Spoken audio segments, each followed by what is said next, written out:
Maidana ejecuta muy bien los laterales, lanza con mucha fuerza Maidana. Maidana para mí, en su posición junto con Riveros, de lo mejor que tenemos en el fútbol paraguayo a día de hoy.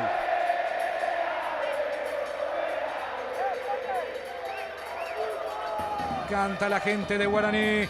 Maidana con el centro. Cabezazo que no llega. Viene Fernández. Gol. ¡Gol!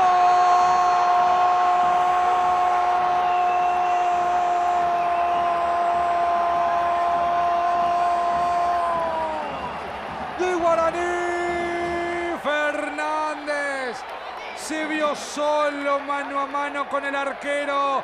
Fernández remató de derecha para ajusticiar el arco de Libertad y para que detrás de Morínigo explote la Huerta y el hincha de Guaraní se rompa la garganta gritando el tercero.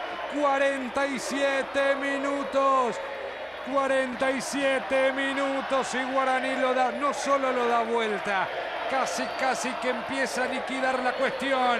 3-1 lo gana el legendario.